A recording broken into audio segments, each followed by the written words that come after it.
ಆದುದೆಲ್ಲ ಒಳ್ಳೆಯದಕ್ಕೆ ಆಗಿದೆ, ಆಗುವುದೆಲ್ಲ ಒಳ್ಳೆಯದೇ ಆಗುತ್ತಿದೆ, ಆಗಲಿರುವುದು ಸಹ ಒಳ್ಳೆಯದೇ ಆಗಲಿದೆ.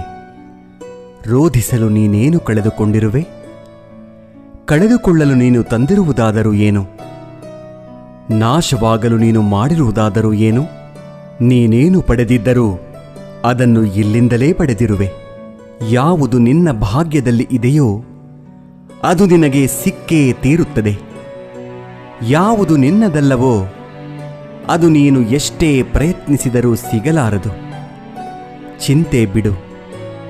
ಜೀವನದಲ್ಲಿ ಬರುವುದೆಲ್ಲವ ಬಂದಂತೆ ಸ್ವೀಕರಿಸು. ನಮ್ಮ ಬದುಕೇ ಒಂದು ಹೋರಾಟ. ಈ ಹೋರಾಟದಲ್ಲಿ ನಾವು ಮಾಡುವ ಕಾರ್ಯವನ್ನು ಪ್ರಾಮಾಣಿಕವಾಗಿ ಮಾಡಬೇಕು. ಏನು ಆಗಬೇಕೋ ಅದು ಆಗೇ ತೀರುತ್ತದೆ. ಅದನ್ನು ತಡೆಯಲು ನಮ್ಮಿಂದ ಸಾಧ್ಯವಿಲ್ಲ. ಸತ್ಯದ ದಾರಿಯಲ್ಲಿ ಹೋಗು. ನೀನು ನಡೆಯುವಾಗ ಪಾತಾಳಕ್ಕೆ ಬಿದ್ದರೆ ನಿನ್ನನ್ನು ಮೇಲೆತ್ತಲು ನಾನು ಬಂದೇ ಬರುತ್ತೇನೆ. ಸ್ವರ್ಗದಲ್ಲಿ ಎಲ್ಲವೂ ಇದೆ, ಆದರೆ ಸಾವಿಲ್ಲ. ಭಗವದ್ಗೀತೆಯಲ್ಲಿ ಎಲ್ಲವೂ ಇದೆ, ಆದರೆ ಸುಳ್ಳಿಲ್ಲ. ಜಗತ್ತಿನಲ್ಲಿ ಎಲ್ಲವೂ ಇದೆ, ನೆಮ್ಮದಿಯಿಲ್ಲ. ಇವತ್ತಿನ ಎಲ್ಲ ಮಾನವರಲ್ಲಿ ಎಲ್ಲವೂ ಇದೆ, ಆದರೆ ಶಾಂತಿಯಿಲ್ಲ. ಮನಸ್ಸಿಗೆ ಮದವೇರಿದಾಗ ಸ್ಮಶಾನದಲ್ಲಿ ತಿರುಗಾಡಿ ಬರಬೇಕಂತೆ. ಏಕೆಂದರೆ ಅಲ್ಲಿ ನಾನು ನನ್ನಿಂದಲೇ ಎಂದು ಹೇಳಿದ ಎಷ್ಟು ಜನ ಮಣ್ಣಾಗಿರುವವರು ಕಾಣಸಿಗುತ್ತಾರೆ. ಭಗವಂತ ತಡ ಮಾಡಿದರೂ ನ್ಯಾಯ ಮಾಡುತ್ತಾನೆ, ಆದರೆ ಅನ್ಯಾಯ ಮಾಡುವುದಿಲ್ಲ. ತಡ ಆಗುವುದರ ಹಿಂದೆ ಅದ್ಭುತಗಳು ನಡೆಯುತ್ತವೆ. ಕಾದು ನೋಡಬೇಕಷ್ಟೇ. ಎಲ್ಲ ಹೇಳುತ್ತಾರೆ, ಮನುಷ್ಯ ಖಾಲಿ ಕೈಯಲ್ಲಿ ಬರುತ್ತಾನೆ, ಖಾಲಿ ಕೈನಲ್ಲಿ ಹೋಗುತ್ತಾನೆ ಎಂದು. ಆದರೆ ಮನುಷ್ಯ ಬರುವಾಗ ಭಾಗ್ಯದ ಜೊತೆ ಬರುತ್ತಾನೆ, ಹೋಗುವಾಗ ಕರ್ಮದ ಫಲ ಕೊಂಡು ಹೋಗುತ್ತಾನೆ. ಬದುಕುವುದಕ್ಕಾಗಿ ದುಡಿಯುವುದು ಅನಿವಾರ್ಯ. ಹಾಗೆಂದು ಫಲದ ಮೇಲೆ ಕಣ್ಣಿಟ್ಟು ಕೆಲಸ ಮಾಡಿದರೆ ನಿರಾಸೆ ಹೆಚ್ಚು.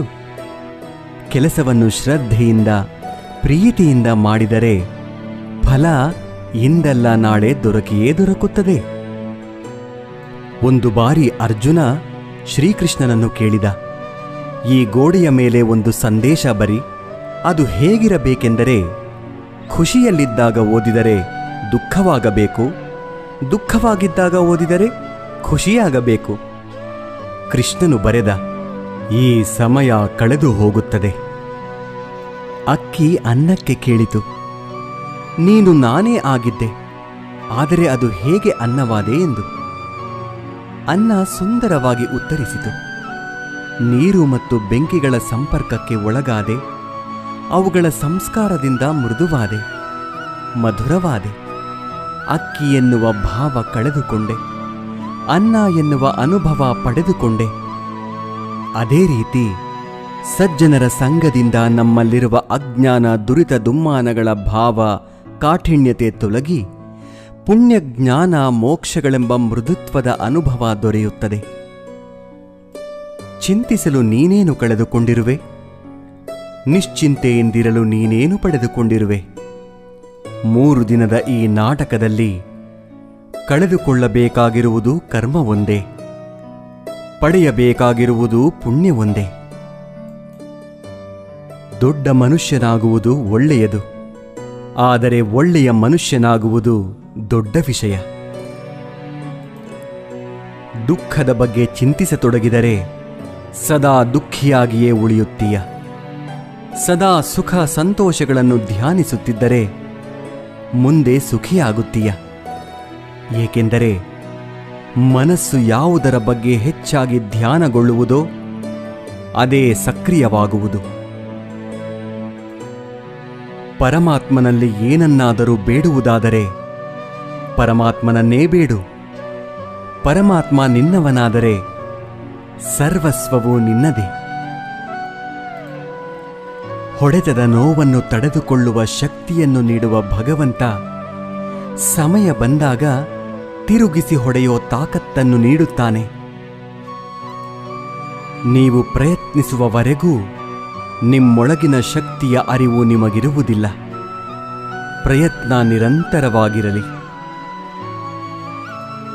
ಒಂದು ವೇಳೆ ಮನುಷ್ಯ ತನ್ನ ನಿರೀಕ್ಷೆಗಳ ಮೇಲೆ ನಿರಂಕುಶ ಹಾಕಿ ತನ್ನ ವಿಚಾರಗಳನ್ನು ಬೇರಾವುದೋ ವ್ಯಕ್ತಿಯ ಪರಿವರ್ತನೆಯ ಬದಲು ತನ್ನ ಅಂತರಂಗವನ್ನು ಪರಿವರ್ತನೆ ಮಾಡುವ ಪ್ರಯತ್ನ ಮಾಡಿದರೆ ನಾವು ಸಂಬಂಧಗಳಲ್ಲಿ ಸಂತೋಷವನ್ನು ಹುಡುಕುವಲ್ಲಿ ಕಷ್ಟವಾಗುವುದೇ ಇಲ್ಲ. ಅರ್ಥಾತ್ ಸ್ವೀಕಾರ ಭಾವವೇ ಸಂಬಂಧದ ವಾಸ್ತವಿಕ ಅರ್ಥವಾಗುವುದು. ಸಮಸ್ಯೆ ಸವಾಲುಗಳನ್ನು ಯಾರು ಅವಕಾಶಗಳನ್ನಾಗಿ ಪರಿವರ್ತನೆ ಮಾಡಿಕೊಳ್ಳುತ್ತಾರೋ ಅವರು ಮಾತ್ರ ಬದುಕಿನಲ್ಲಿ ಗಟ್ಟಿಯಾಗಿ ನಿಲ್ಲಬಲ್ಲರು. ಒಂದು ಕಲ್ಲು ಒಂದು ಸಾರಿ ಮಾತ್ರ ಮಂದಿರಕ್ಕೆ ಹೋಗುತ್ತದೆ, ಹೋಗಿ ಭಗವಂತನಾಗುತ್ತದೆ. ಆದರೆ ಪ್ರತಿದಿನವೂ ಮಂದಿರಕ್ಕೆ ಹೋಗುವ ಮನುಷ್ಯನು ಮಾತ್ರ ಕಲ್ಲಾಗಿಯೇ ಇರುತ್ತಾನೆ. ಯಾವ ರಾಜನೂ ಸದಾಕಾಲ ರಾಜನಾಗಿರುವುದಿಲ್ಲ. ಯಾವ ಶ್ರೀಮಂತನೂ ಕೊನೆಯವರೆಗೂ ಶ್ರೀಮಂತನಾಗಿರುವುದಿಲ್ಲ. ಯಾವ ಬಡವನೂ ಕೊನೆಯವರೆಗೂ ಬಡವನಾಗಿಯೇ ಇರುವುದಿಲ್ಲ. ಈ ಜಗತ್ತಿನಲ್ಲಿ ಯಾವುದು ಕೂಡ ಶಾಶ್ವತವಲ್ಲ. ಪರಿವರ್ತನೆಯೇ ಜಗದ ನಿಯಮವಾಗಿದೆ. ಬದುಕಿನಲ್ಲಿ ಅತಿಯಾಗಿ ಮೌನವಾಗಿರುವುದು ಒಳ್ಳೆಯದಲ್ಲ. ಸಮಯಕ್ಕೆ ಸರಿಯಾಗಿ ತಪ್ಪುಗಳನ್ನು ವಿರೋಧಿಸುವುದನ್ನು ಕಲಿಯಿರಿ. ದೇವರು ನಮ್ಮ ಜೊತೆಗಿಲ್ಲ, ನಮ್ಮ ಮನಸ್ಸಿನಲ್ಲಿಯೂ ಇಲ್ಲ. ಕೇವಲ ನಮ್ಮ ಆತ್ಮವಿಶ್ವಾಸದಲ್ಲಿ ಇರುತ್ತಾನೆ. ಯಾವಾಗ ಮನುಷ್ಯನು ತಾನು ಮಾಡಿದ ಕರ್ಮಫಲಗಳನ್ನು ಇದೇ ಜನ್ಮದಲ್ಲಿ ಅಥವಾ ಮುಂದಿನ ಜನ್ಮದಲ್ಲಿ ಅನುಭವಿಸಬೇಕಾಗುತ್ತದೆ ಎಂಬ ಜ್ಞಾನವನ್ನು ಅರಿತುಕೊಳ್ಳುತ್ತಾನೋ ಆಗ ಇಡೀ ಜಗತ್ತು ಬದಲಾವಣೆಯತ್ತ ಸಾಗಿಬಿಡುತ್ತದೆ. ಚರಿತ್ರೆಯಲ್ಲಿ ಗೆದ್ದವನಿಗೆ ಗೆದ್ದವನು ಎನ್ನುವ ಜಾಗವಿದೆ. ಸೋತವನಿಗೆ ಕೂಡ ಇಂಥವನೊಂದಿಗೆ ಸೆಣಸಾಡಿ ಸೋತ ಎನ್ನುವ ಜಾಗವಿದೆ. ಆದರೆ ನಿಂತುಕೊಂಡು ನೋಡುವವರಿಗೆ, ಆಡಿಕೊಂಡು ನಗುವವರಿಗೆ ಚರಿತ್ರೆಯಲ್ಲಿ ಎಲ್ಲಿಯೂ ಕೂಡ ಜಾಗವಿಲ್ಲ. ಕೋಪದಿಂದ ಮಾತನಾಡಿದರೆ ಗುಣವನ್ನು ಕಳೆದುಕೊಳ್ಳುತ್ತೇವೆ. ಹೆಚ್ಚಾಗಿ ಮಾತನಾಡಿದರೆ ಶಾಂತಿಯನ್ನು ಕಳೆದುಕೊಳ್ಳುತ್ತೇವೆ. ಅನಗತ್ಯವಾಗಿ ಮಾತನಾಡಿದರೆ ಕೆಲಸವನ್ನು ಕಳೆದುಕೊಳ್ಳುತ್ತೇವೆ. ಅಹಂಕಾರದಿಂದ ಮಾತನಾಡಿದರೆ ಪ್ರೀತಿಯನ್ನು ಕಳೆದುಕೊಳ್ಳುತ್ತೇವೆ.